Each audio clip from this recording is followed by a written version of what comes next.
you get out of a film and you feel fulfilled, that's one thing. But when you get out of Argylle and you're like, man, I'd like to see more of this, that means it's something great.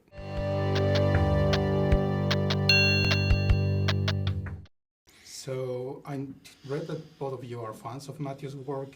What was the most surprising part about working with him?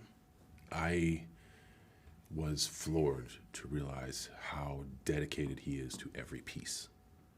I mean, regardless of how involved your character is in the movie, he knows everything about it.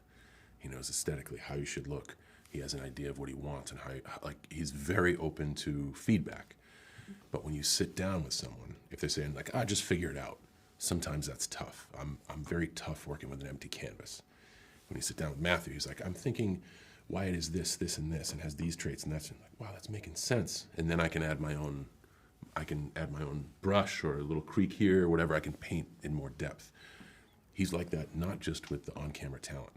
He's like that with the aesthetics of the backdrop of the interviews for press. Yeah. He's the moquets right out front of the hotel, dressed in Argylle. The hotel keys say Argylle. That's not someone else. That's all Matthew Vaughn. He's very integral in the score and how he chooses his performers and the messages he wants to send.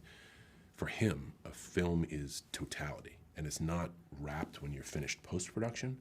Matthew Vaughn also understands the value of promotion and the value of getting the message out to global audiences to go and see Argylle, and all you have to do that. He's a very, very unique individual. He's a visionary. Ariana, you also contribute to the soundtrack. Can you tell us a little bit about it?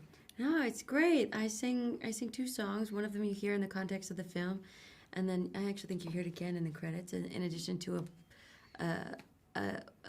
it's an end credit song that I feel like I get to live my Celine Dion dreams on.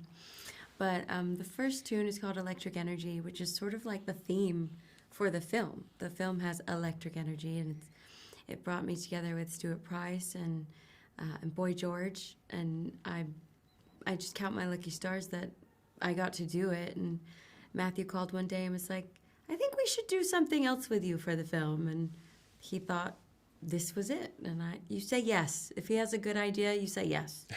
Yeah. John, I love the chemistry you have with Henry, and now I want to see a movie with both of you. That's all good news. That's very flattering for me personally. But my takeaway on what you say is, man, when I went to see Argylle, these pieces, they had me wanting more. Mm-hmm. When you get out of a film and you feel fulfilled, that's one thing. But when you get out of Argylle and you're like, man, I'd like to see more of this, that means it's something great. Yeah. So very flattering personally, but in a bigger picture sense, it's great for the success of Argylle in the film.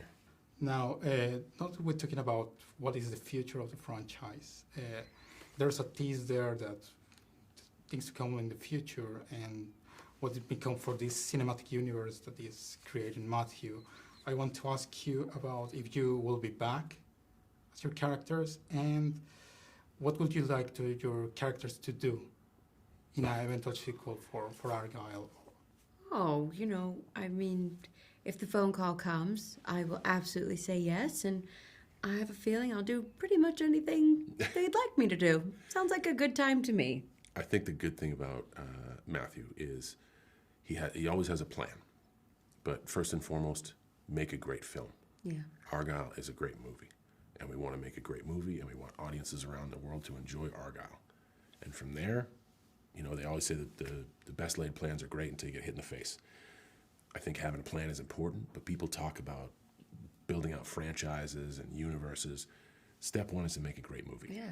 And I think we've done that with Argylle. We'll let the world see it and enjoy it, and then figure out where to go from there.